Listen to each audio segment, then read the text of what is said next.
simot ngayon ako. Inaamin ko, naubos na ang budget ko. Hirap naman, walang natira.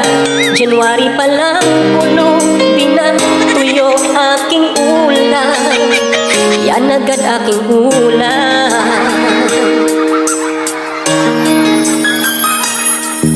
Dapat pansin ko, lagi akong tulala. Dinitip ko, gastos kong malala. Wallet ko